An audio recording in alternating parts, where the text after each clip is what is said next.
वो हाथ जोड़े खड़े थे, जैसे बेटी पैदा करके कोई गुनाह कर दिया हो। पर सामने खड़े इंसान पर कोई फर्क नहीं पड़ रहा था। जब पहले ही कह दिया था कि बिना बुलेट बाइक के शादी नहीं होगी, तो आपने बाइक का इंतज़ाम क्यों नहीं किया? पर चौधरी साहब, आपने कल ही तो बाइक के लिए कहा, आज दहेज लेकर आना था, तो इतनी जल्दी कैसे हम इंतज़ाम करते? कल शादी हो जाए, फिर बाइक भी दे देंगे, अपने ही तो बच्चे हैं। हम इतने बेवकूफ़ नहीं सुधीर जी। या तो आप बाइक लाओ आज के आज, नहीं तो कल बारात भी नहीं आएगी आपके दरवाजे पर। नहीं चौधरी, ऐसा ना करो। मेरी बेटी का क्या होगा? अगर ये शादी नहीं हुई तो वो सब हमें नहीं पता। अगर आपके पास बाइक के लिए पैसा नहीं है तो मेरे बेटे की शादी आपकी लड़की से नहीं होगी। और ये जो सामान लाए हो इसे भी हमारे घर से बाहर रखो। सुधीर बहुत गिड़गिड़ाया, पर गजराज पर कोई फ़र्क नहीं पड़ा। गांव के लोगों ने भी गजराज को बहुत समझाया, पर उसने किसी की नहीं मानी। थक हार कर सुधीर ने गाड़ी में सामान वापस रखवाना शुरू कर दिया। रह रहकर अपनी बेटी पूजा का चेहरा उनकी आंखों के सामने आ जाता। आंखों में आए आंसुओं को साफ कर वो सामान वापस रखवा रहे थे। रिश्ता टूटने से सुधीर बहुत परेशान थे।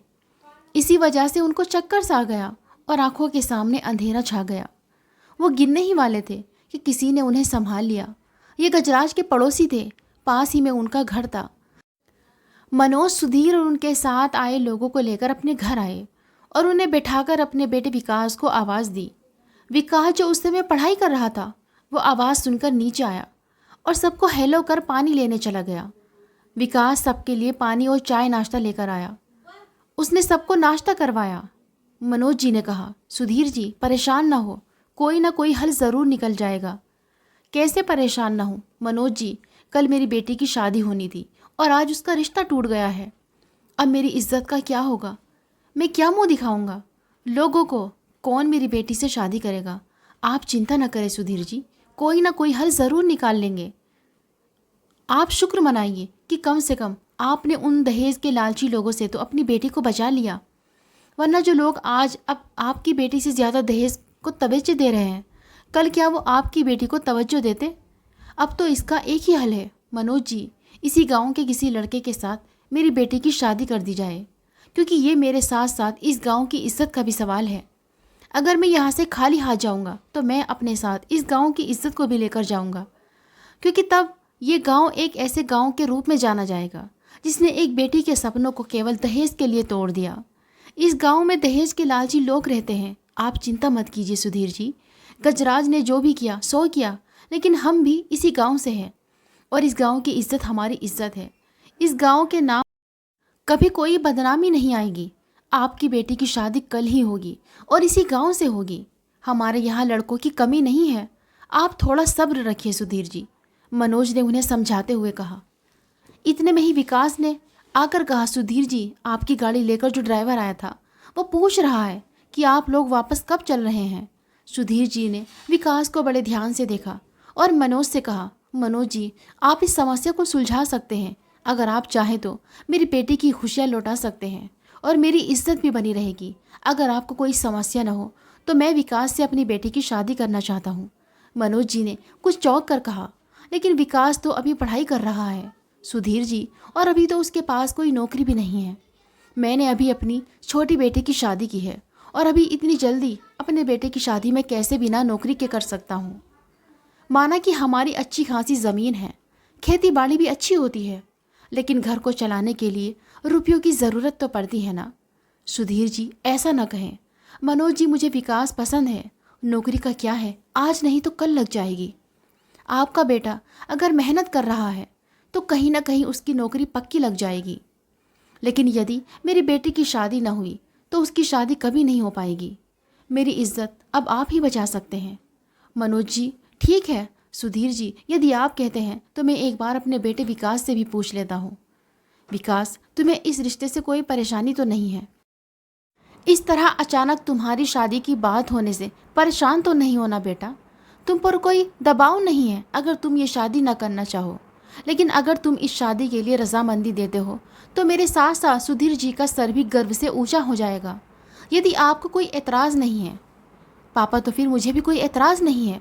हाँ ये सच है कि ये शादी बहुत जल्दी हो रही है, लेकिन मैं अपनी पूरी कोशिश करूँगा कि मैं सुधीर जी की बेटी को खुश रख सकूँ। विकास एक 22 साल का एक नौजवान लड़का था जिसने अभी हाल में ही मुंबई पुलिस का पेपर दिया था और जल्दी ही उसका रिजल्ट भी आने वाला था। विकास दिखने में एक थोड़ा सांवला सा और तीखे से नए नक्श वाला लड़का था। उसने कभी सोचा भी नहीं था कि इस तरह उसकी शादी की बात होगी और अगले ही दिन उसकी शादी भी हो जाएगी। ठीक है सुधीर जी, आप पूजा और उसकी माँ को और अपने रिश्तेदारों को ये बात बता दीजिए कि पूजा का रिश्ता हमारे बेटे विकास से पक्का कर दिया है। मैं भी आज ही अपने सारे रिश्तेदारों के पास फ़ोन कर देता हूँ कि कल उन्हें बारात लेकर आपके यहाँ जाना है। विकास की माँ भी यहाँ नहीं है, लेकिन मैं उन्हें शाम तक यहाँ बुलवा लूँगा और कल ही हम लोग आपके यहाँ पर बारात लेकर आएंगे। ये सुनकर सुधीर जी को राहत की सांस आई और उन्होंने मनोज के हाथों को पकड़कर सर झुकाते हुए कहा, मैं आपका एहसान ज़िंदगी भर नहीं भूलूंगा। मनोज जी, आपकी वजह से आज मेरी इज्जत और मेरी पगड़ी मेरे सिर पर रहेगी। ऐसी बातें मत बोलिए सुधीर जी। एक बेटी के पिता की इज्जत क्या होती है ये मैं भी जानता हूँ। मैं भी खुद 2 बेटियों का बाप हूँ और अपनी दोनों बेटियों की शादी के समय मैं अपने मन में तरह तरह की बातें सोचकर इसी तरह घबराता था। अब आप निश्चित होकर घर जाइए और कल बारात के स्वागत की तैयारी कीजिए।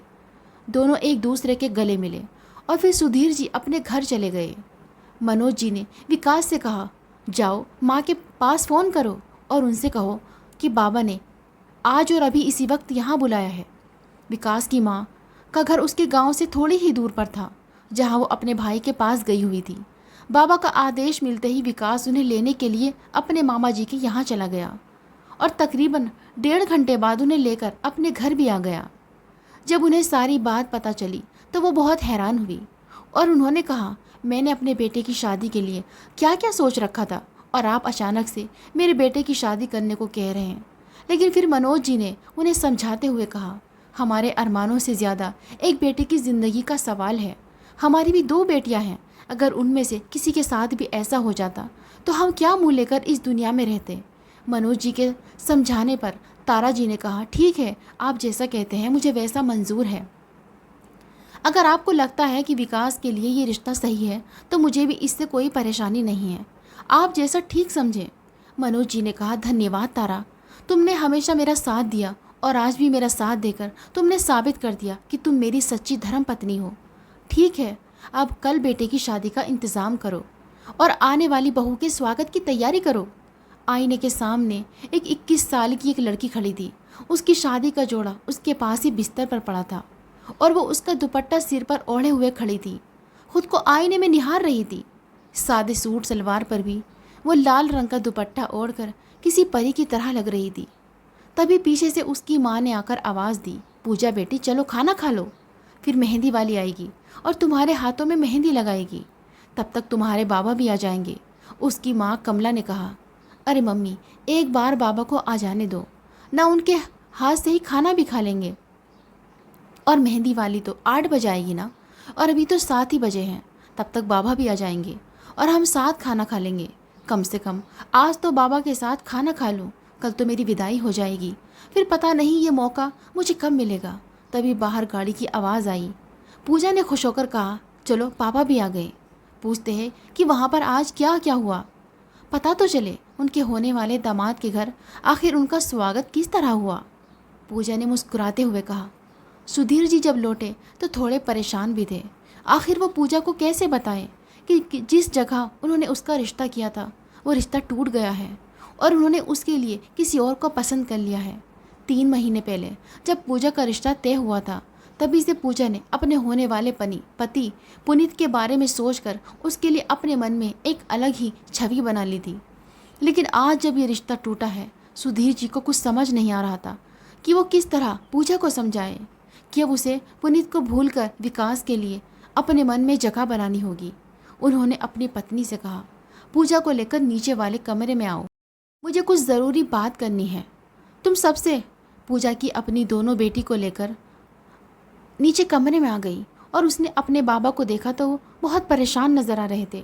उन्होंने कहा, पूजा की माँ, पूजा की शादी अब वहाँ नहीं होगी। उसके दहेज लोभी परिवार ने मेरा इतना अपमान किया और ये रिश्ता तोड़ दिया क्योंकि बाइक देने का अभी हमारा हिसाब नहीं है, इसलिए उन्होंने बुलेट बाइक ना देने पर हमसे रिश्ता तोड़ दिया। पूजा ये सुनकर एकदम हैरान रह गई। अचानक उसके मुंह से निकल गया, एक बार भी पुनीत ने अपने परिवार को नहीं समझाया।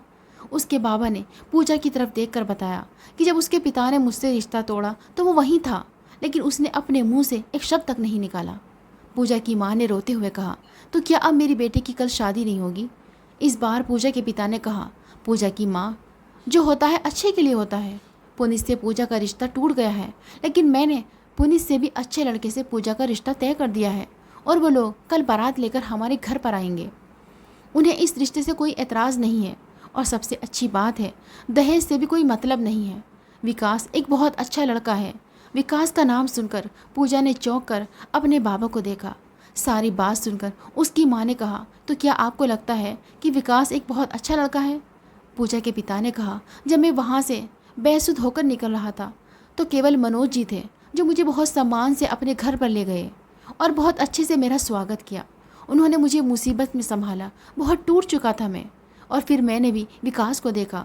विकास भी बहुत अच्छा लड़का है, देखने में भी और मन से भी। उस दिन मेरी परेशानी पहचान कर तुरंत ही इस रिश्ते को हाँ कर दी और उसने मुझसे वादा किया कि वो मेरी पूजा का हमेशा ख्याल रखेगा। सारी बात कहकर सुधीर जी ने पूजा की ओर देखते हुए कहा, अब तुम ही बताओ पूजा, क्या तुम्हें ये मंजूर है? अगर पुनीत इस तरह का है बाबा, तो फिर मैं विकास से ही शादी करने को तैयार हूँ। जिस इंसान ने मेरे बाबा का अपमान होते हुए देखा, देखने पर भी एक बार भी अपने पिता को नहीं रोका, उससे तो अच्छा है कि मैं विकास से ही शादी कर लूँ। मुझे इस रिश्ते से कोई परेशानी नहीं है। सुधीर जी ने खुश होकर कहा, पूजा, मुझे तुमसे ऐसी ही उम्मीद थी बेटी। मुझे विश्वास है कि मुझे अपने इस फैसले पर कभी भी पछतावा नहीं होगा। मुझे तुम पर और विकास पर पूरा भरोसा है। माना कि मुश्किल होगा, लेकिन समय के साथ सब आसान होता चला जाएगा। बेटी, पूजा ने कहा, आप चिंता ना करें बाबा, मुझे आपके इस फैसले पर विश्वास है। आपने कुछ सोचा है तो वो भी अच्छे के लिए ही होगा। तभी पूजा की दोस्त दिया ने आकर कहा, मेहंदी वाली आ रही है, जल्दी मेहंदी भी लगवा लो। पूजा बैठी हुई मेहंदी लगवा रही थी। वो आज के बारे में सोच रही थी कि उसने सोचा था कि आज पुनीत का नाम उसकी हथेली पर लिखा जाएगा, लेकिन एक पल में सब कुछ कितना बदल गया। तभी मेहंदी वाली ने उसे सोचते हुए देखकर पूछा, अच्छा ये तो बताओ, होने वाले जीजा जी का क्या नाम है? पूजा ने मुस्कुराकर कहा, विकास। अगली सुबह पूजा की आंखें खुली। उसने अपनी हथेलियों को देखा जिन पर मेहंदी का रंग खूब निखर कर आया था। हर कोई शादी की तैयारियों में लगा हुआ था। उधर विकास की दोनों बहनें भी आ चुकी थी। वो दोनों भी अचानक अपने भाई की शादी की बात सुनकर बहुत चौंकी, लेकिन अपनी माँ और बाबा की इच्छा का सम्मान करते हुए उन्होंने भी अपने माता पिता का साथ दिया। जल्दबाजी में ही उन्हें अपने ससुराल से लाया गया था। वो लोग भी अपनी थोड़ी बहुत तैयारी करके अपने मायके आ गई थी और आज अपने इकलौते भाई की शादी की तैयारी में अपनी माँ का हाथ बटाने और बारात में जाने के लिए तैयार हो गई थी। कहीं ना कहीं दोनों बहनों के मन में था कि पता नहीं उनकी होने वाली भाभी कैसी होगी, कैसी दिखती होगी और क्या उनके माता पिता का ख्याल रख पाएगी। अभी मनोज जी ने आकर कहा, बेटा जल्दी तैयार हो जाओ, हम लोगों को बस अभी निकलना है। बस बस बाबा, अभी चल रहे हैं, सारा काम, सारी तैयारी हो चुकी है। विकास भी तो तैयार हो गया है, मैं बस उसे बुला कर लाती हूँ कि वो नीचे आ जाए। वो ऊपर वाले कमरे में विकास को लेने गई थी। अपने भाई को देखते ही उसने कहा, मेरा भाई कितना प्यारा लग रहा है, ऊपर वाला तुझे हर बुरी नज़र से बचाए। मैंने कभी नहीं सोचा था कि इतनी जल्दी मैं अपने भाई को दूल्हा बने देखूंगी। चलो जैसी ऊपर वाले की मर्ज़ी, मैं तो बस यही दुआ करूंगी कि तुम और पूजा अपनी ज़िंदगी में हमेशा खुश रहो। मैं जानता हूँ दीदी, आप दोनों को कितनी इच्छा थी अपनी पसंद से अपनी भाभी को लाने की, लेकिन मैं क्या करूँ। बाबा और सुधीर जी ने अचानक से मेरे सामने ये सब कहा और फिर उनकी परेशानियों को देखते हुए मैंने भी स्वीकार कर लिया। आखिर वो किसी की ज़िंदगी का सवाल था। कोई बात नहीं मेरे भाई, मैं इस फैसले पर तुम्हारे साथ हूँ और खुश भी हूँ। चलो नीचे चलो, बहुत जल्दी बाबा तुम्हें बुला रहे हैं। विकास नीचे आ गया। उधर आज सुधीर जी बहुत खुश थे। पूजा के घर वाले, रिश्तेदार सभी बारात के स्वागत की तैयारियों में लगे हुए थे। जब से सबको असल बात पता चली थी, तभी से सब लोग मनोज जी और उनके बेटे विकास को बहुत ही सम्मान से देख रहे थे। सभी बड़े खुश थे। पूजा पार्लर से वापस आ चुकी थी और वो बहुत ही खूबसूरत लग रही थी। दुल्हन के लिबास में उसका रूप बहुत ही ज़्यादा निखर कर आ गया था। उसका गोरा रंग शादी के लाल जोड़े में आज और भी निखर कर आया था। पूजा की सहेली हंसी मजाक करते हुए पूजा को चिढ़ा रही थी और पूजा भी चुपचाप सुनकर मुस्कुरा रही थी। तभी उसकी सहेली ने आकर कहा, बारात आ गई है। पूजा के परिवार वालों ने मनोज जी की, विकास और सभी बारातियों का स्वागत किया। सब लोग घर के अंदर आए। पूजा मन ही मन सोच रही थी, पता नहीं विकास कैसे दिखते होंगे। पूजा सीढ़ियों से होते हुए नीचे आ रही थी। पूजा बहुत संभल संभल कर एक एक कदम रख रही थी। स्टेज पर बैठे विकास की नज़र जैसे पूजा पर गई। वो इस पल में खो सा गया। उसकी नज़र पूजा पर ही टिक गई। पूजा वाकई में किसी परी की तरह लग रही थी। विकास बस उसे एकटक देखता ही रहा। पूजा भी स्टेज के पास आ गई। फिर उन दोनों की शादी की रस्में शुरू हो गई और कुछ देर बाद उन दोनों की शादी हो गई। पूजा की माँ और उसकी छोटी बहन रो रही थी। तभी विकास की बहन ने कहा, अभी रुक जाइए मौसी जी, अभी तो विदाई में बहुत टाइम है, तब तक जी भरकर अपनी बेटी से बातें कर लीजिए, फिर तो हम अपनी भाभी को ले जाएंगे अपने साथ। ये कहकर वो मुस्कुराने लगी। पूजा की माँ के होठों पर भी हल्की सी मुस्कुराहट आ गई। उन्हें इस बात का सुकून हुआ, कम से कम पूजा एक अच्छे परिवार में तो जा रही है, उनकी बेटी खुश तो रहेगी। धीरे धीरे विदाई का टाइम भी नज़दीक आ रहा था। शादी होते होते 5 बज गए थे। पूजा अपने कमरे में लौट आई थी और वो बैठे हुए सोच रही थी, वो घर जिसमें उसने 21 साल बिताए हैं आज उसके लिए पराया हो गया। आज से मैं इस घर में आऊँगी तो सिर्फ एक मेहमान की तरह। ये सोचकर पूजा की आंखों से आंसू बहे जा रहे थे। उसकी बहन ने रोते हुए पूजा के गले में बाहें डाल दी और कहा, दीदी मैं आपके बगैर कैसे रहूँगी, मैं आपको बहुत मिस करूँगी। इतना कहते ही पूजा भी रो पड़ी और उसने कसकर अपनी बहन को अपने गले लगा लिया। पूजा की छोटी नंद कमरे में आई और पूजा को ऐसे रोते हुए देखकर कहा, भाभी आप चिंता मत कीजिए, आपका जब भी मन होगा आप भैया से कह दीजिएगा, वो आपको यहाँ छोड़ जाया करेंगे। मेरी भी जब शादी हुई थी तब मैं भी आपकी तरह ही दुखी थी कि मैं अपने माँ बाप को छोड़कर पराई घर में कैसे रहूँगी।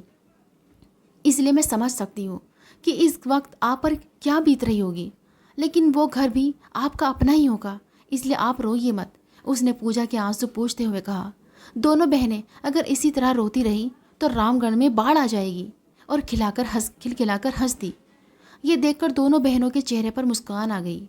पूजा को ये देखकर तसल्ली हुई कि उसकी छोटी नंद उसकी बहन की तरह ही हंसी मजाक करती है। पूजा अपनी माँ और बहनों के गले लग रही थी। उसके बाबा भी गले लगते हुए रो पड़े। उसने कहा, बाबा मैं आपके बगैर कैसे रहूँगी। पूजा के बाबा उसे संभालते हुए कार तक ले गए और विकास से कहा, विकास मैं तुम्हें अपने कलेजे का टुकड़ा सौंप रहा हूँ, बेटा इसका हमेशा ख्याल रखना। और उन्होंने हाथ जोड़कर मनोज जी से कहा, मनोज जी मेरी बिटिया अभी बहुत नादान है, इसलिए इससे कोई गलती हो जाए तो उसे अपनी बेटी समझकर माफ़ कर दीजिएगा। मनोज जी ने कहा, सुधीर जी आपको ये कहने की ज़रूरत नहीं है, पूजा आज से हमारी बेटी भी बनकर रहेगी और ये मेरा वादा है आपसे सुधीर जी। और फिर गाड़ी में जाकर बैठ गए और फिर थोड़ी देर बाद पूजा अपने ससुराल आ गई। वहाँ की कुछ औरतों ने पूजा को देखकर कहा, तारा तेरे तो भाग खुल गए, परी जैसी बहू लाई है। तारा ने भी मुस्कुराते हुए उनकी हाँ में हाँ मिला दी। अचानक हुई इस शादी से तारा के मन में भी बहुत उलझन थी, लेकिन पूजा को देखकर तारा को भी विकास की किस्मत पर नाज हो रहा था। पूजा थी भी बहुत खूबसूरत। गांव की कुछ औरतों ने कहा, बहू तो बहुत सुंदर है। फिर सारी रस्म हो गई और गीत संगीत भी हो गया। तारा जी ने अपनी बेटी से कहा, अब पूजा बेटी को उसके कमरे में पहुंचा दो, सुबह से थकी होगी, वो भी थोड़ा आराम कर लेगी। वो उसे लेकर कमरे में आई। कमरे में पूजा को आते देखकर विकास कमरे से बाहर चला गया और जाकर अपने दोस्तों के पास बैठ गया। उसके बाबा वहाँ कल होने वाले रिसेप्शन की तैयारी कर रहे थे। ये रिसेप्शन इसलिए रखा गया था क्योंकि मनोज जी के रिश्तेदार अचानक से हुई शादी में नहीं आ पाए थे। इसी कारण पूजा की मुंह दिखाई और उनका खाना पीना भी हो जाता। सारी तैयारी हो गई। बाबा विकास ने पूछा था, बेटा तुम चिंता ना करो, हमने पूरी तैयारी कर ली है, बस तुम जाकर अब आराम करो, आज का दिन बहुत थका देने वाला था। जी बाबा, इतना कहकर विकास भी सोने के लिए चल दिया। घर के बाकी सभी लोग भी सोने जा चुके थे क्योंकि कल उन्हें रिसेप्शन के लिए तैयार होना था। पूजा बेड पर बैठी थी और उसकी नंद ने उसे कपड़े निकाल कर उसे दिए थे। उसको कहा था कि वो चेंज कर ले, लेकिन पूजा अभी तक ऐसे ही बैठी थी। वो बस कमरे की दीवार को घूर रही थी और सोच रही थी कि पता नहीं अब आगे क्या होगा। तभी विकास कमरे में आया। पूजा सिमट कर बैठ गई। उसके दिल की धड़कनें बहुत तेज़ चल रही थी। विकास कमरे में आ गया और आकर अपने कपड़े बदलने के लिए बाथरूम में चला गया। थोड़ी देर में विकास वापस लौटा। उसने देखा पूजा अभी भी ऐसे ही बैठी हुई है। उसने पूजा से कहा, आप अभी तक ऐसे ही बैठी हो? आप भी अपने कपड़े बदल लीजिए, इतने भारी भरकम कपड़ों में परेशानी हो रही होगी। पूजा चुपचाप अपने कपड़े उठाकर बाथरूम की ओर चल दी। जब वो कपड़े बदलकर वापस आई तो उसने देखा विकास बेड की साइड पर सो चुका था। पूजा बेड के किनारे खड़ी थी।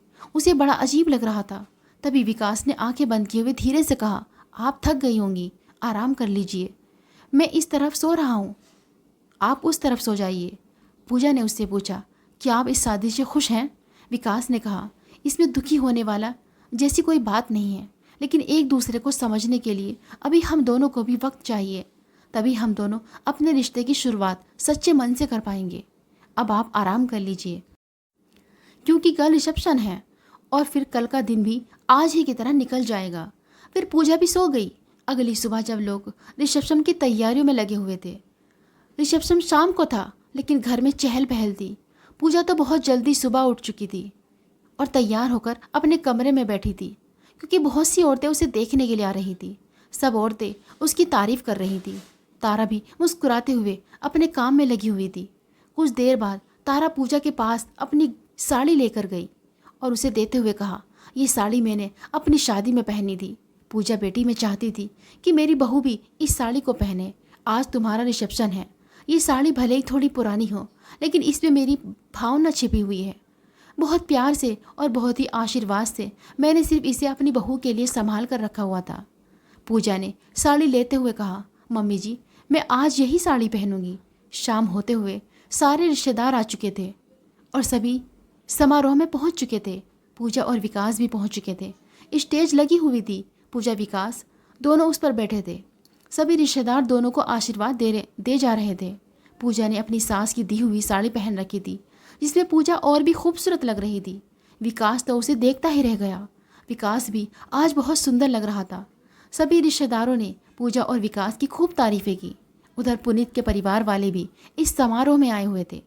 पूजा और पुनीत का रिश्ता टूटने के बावजूद भी मनोज जी नहीं चाहते थे कि गांव में रहते हुए उनकी दुश्मनी किसी से हो, इसलिए उन्होंने पुनीत के परिवार को भी बुलाया था।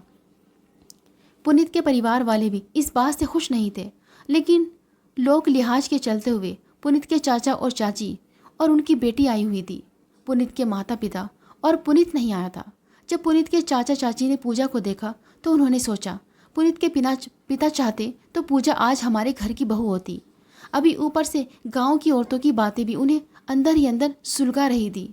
कुछ औरतें मुंह छुपाकर बातें करते हुए हंस रही थी और कह रही थी, ये देखो, ये दहेज लोभी के परिवार वाले भी आए हुए हैं। इन लोगों ने अपनी किस्मत खुद ही फोड़ दी। अगर लालच ना किया हुआ था तो पूजा जैसी चांद सी बहू आज इनके घर की बहू होती। खैर, समारोह खत्म हुआ और सभी लोग घर वापस आ गए। पूजा और विकास भी थक चुके थे। वो दोनों अपने कमरे में जाकर सो गए। अगले दिन पूजा और विकास पूजा के घर चले गए। विकास और पूजा घर पहुंचते तो विकास का बहुत सम्मान हुआ। आखिर उनके घर का जमाई जो आया हुआ था। पूजा की बहन ने अपने जीजा जी के साथ मजाक करते हुए मिट्टी की मिठाइयाँ बनाकर उन पर सफ़ेद कलर किया हुआ था। थोड़ी देर बाद जब पूजा के पिताजी थोड़े काम से गए तो पूजा की बहन वहाँ पहुँची। उन्होंने मजाक करते हुए विकास से कहा, ये लीजिए जीजा जी, मिठाई खाइए, साली साहिबा ने बहुत प्यार से बनाई है आपके लिए।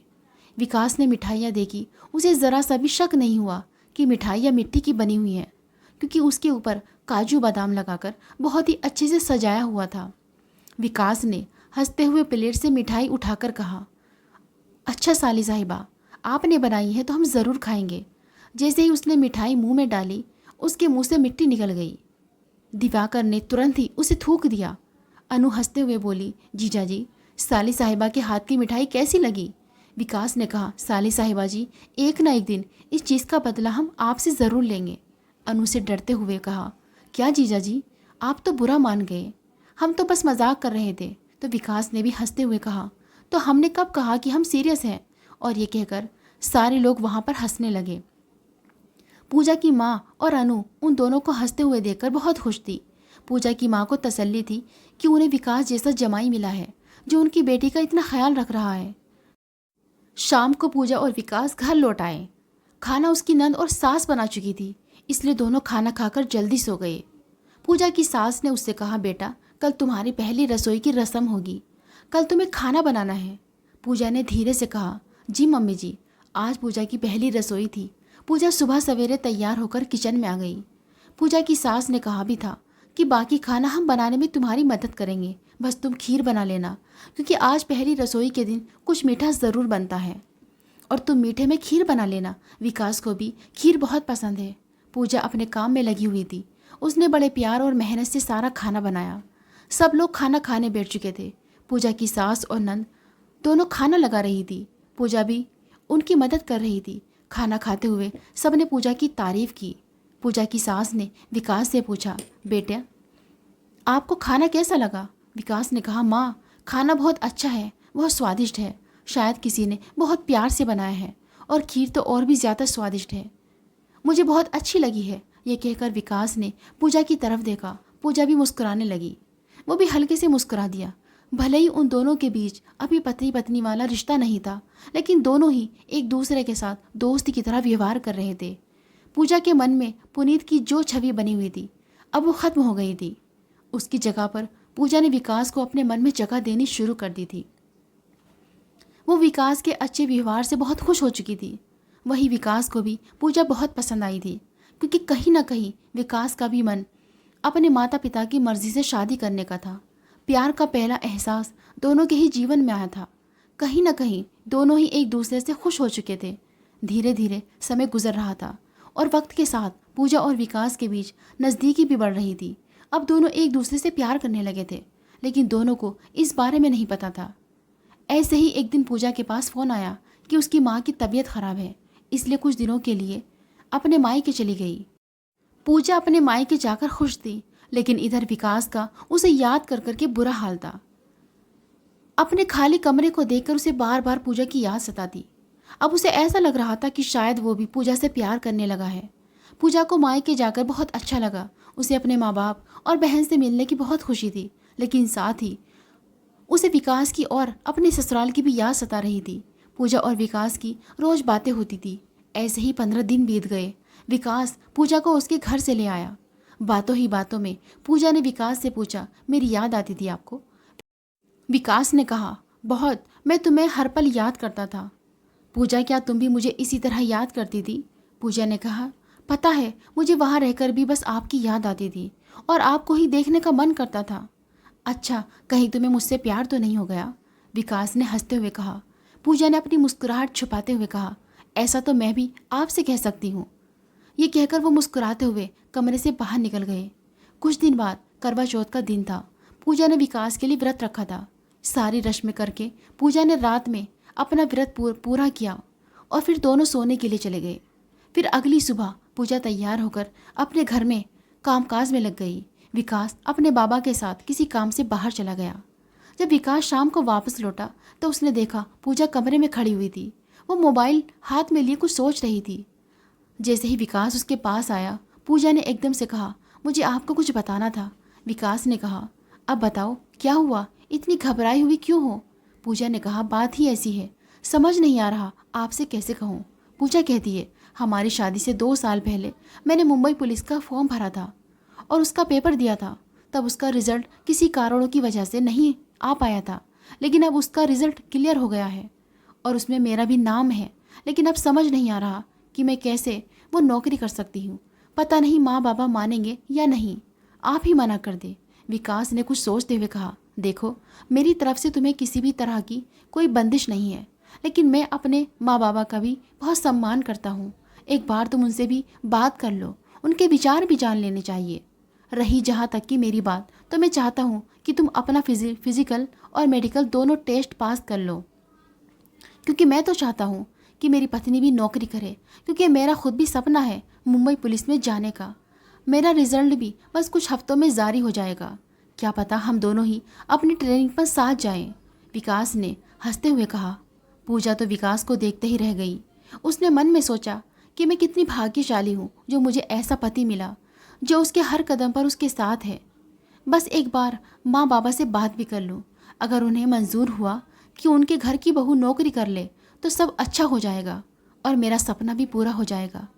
उसने सोचा शाम को खाने के वक्त में वो सबसे इस बारे में बात करेगी। शाम को सब लोग खाना खाने के लिए बैठे थे। पूजा अपनी सास की मदद करते हुए सबको खाना परोस रही थी। अभी खाना परोसते हुए पूजा ने अपने परिवार से कहा, मुझे आप सबसे एक ज़रूरी बात करनी है। सब ने उसकी ओर देखा और उससे पूछा, हाँ हाँ बेटी बोलो, क्या बात है। पूजा की सास ने कहा, माँ वो मैं।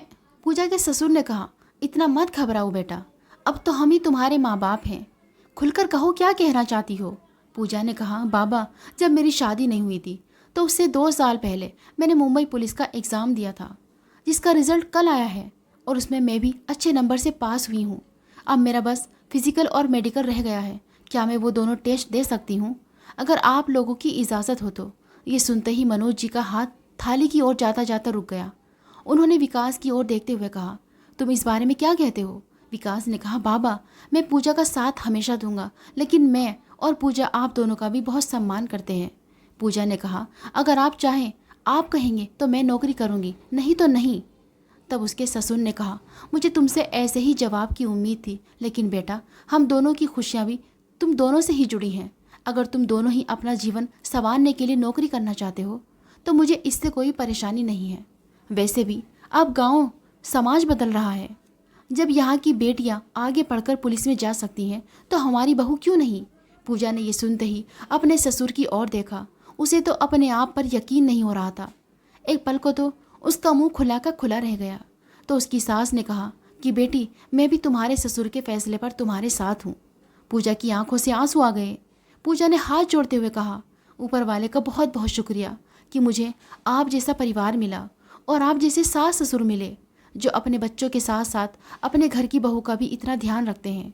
पूजा की सास ने उसके माथे पर प्यार करते हुए कहा, बेटा आजकल के बच्चे अपने जीवन में आगे बढ़ना चाहते हैं और हम भी अपने बच्चों को तरक्की करते हुए देखना चाहते हैं। तुम्हारा जीवन है तो तुम दोनों ही बेहतर फैसला कर सकते हो कि तुम दोनों को अपने जीवन में क्या करना है। हम दोनों का तो फ़र्ज़ बनता है कि हम अपने बच्चों की सफलता में हमेशा उनका साथ दें। पूजा ये सुनकर मुस्कुरा दी। सब लोगों ने खाना खाया और सब लोग सोने के लिए चले गए। 15 दिन बाद विकास का भी रिज़ल्ट आ गया और उसके भी अच्छे नंबर आए थे और मेरिट में भी उसका नाम था। पूजा और विकास दोनों ही खुश थे क्योंकि कहीं ना कहीं दोनों ही अपनी मंजिल की ओर बढ़ चुके थे। 2-4 महीने बाद दोनों अपने बैग में सामान पैक कर रहे थे। दोनों को ही अपनी ट्रेनिंग के लिए मुंबई जाना था। पूजा की सास और ससुर दोनों की पैकिंग में मदद कर रहे थे। दोनों ही बहुत खुश थे और उनके माता पिता भी, पूजा की नंदे भी उनसे मिलने आई हुई थी और वो भी बहुत खुश थी। समय बीतता गया। पूजा और विकास दोनों ही अपनी ड्यूटी ज्वाइन कर चुके थे, लेकिन दोनों की अलग अलग ड्यूटी थी। पूजा की ड्यूटी शाम को थी और विकास की सुबह की। कई बार दोनों की ड्यूटी बदल जाती थी। कई बार दोनों एक दूसरे के साथ कम समय बिता पाते। ऐसे में पूजा ने अपने सास ससुर को भी अपने साथ ही बुला लिया। वैसे भी वो दोनों बुजुर्ग हो चुके थे, उनको भी अपने बच्चों के साथ रहना था, इसलिए वो लोग भी मुंबई आ गए। कुछ दिनों बाद पूजा को पता चला कि वो प्रेग्नेंट है और बहुत ही जल्द उनके जीवन में एक नई खुशी आने वाली है। इसलिए पूजा की प्रेगनेंसी को 6 महीने हो गए तो उसने मैटरनिटी लीव ले ली। 3 महीने बाद उसको एक बहुत प्यारा सा बेटा हुआ। मनोज जी और तारा जी बहुत खुश थे। फिर 6 महीने बाद उसने अपनी ड्यूटी दोबारा ज्वाइन कर ली। घर पर उसके सास ससुर उसके बच्चे की देखभाल करते। पूजा और विकास की मेहनत का ही नतीजा था कि मुंबई जैसे बड़े शहर में अपना खुद का घर भी ले लिया और एक कार भी। मनोज जी ने भी अपनी कुछ ज़मीन बेच दी थी। उन्होंने भी पूजा और विकास की इस समय मदद की थी। आज पूजा और विकास के पास सब कुछ था, वो भी अपनी मेहनत के दम पर। वही पुनीत की शादी अभी तक नहीं हुई थी क्योंकि जब से उसने दहेज के लिए पूजा के घर से रिश्ता तोड़ा था तब से उसकी छवि दहेज लोभी व्यक्ति के रूप में बन गई थी। इसलिए कोई भी पिता अपनी बेटी को ऐसे व्यक्ति को नहीं देना चाहता था। इस बात का पछतावा उसे भी था और वो अपना गुस्सा अपने परिवार पर निकालने लगा था और रोज़ाना ही उनके घर पर लड़ाई झगड़े होने लगे। लेकिन अब करे भी तो क्या करे, जो कर्म उन्होंने किए थे उनका फल भी तो उन्हें पाना था। अगर आपको हमारी आज की कहानी पसंद आई है तो इसे लाइक करें और अपने दोस्तों के साथ शेयर करें। और हाँ, आपने अभी तक हमारा चैनल सब्सक्राइब नहीं किया तो ज़रूर करें।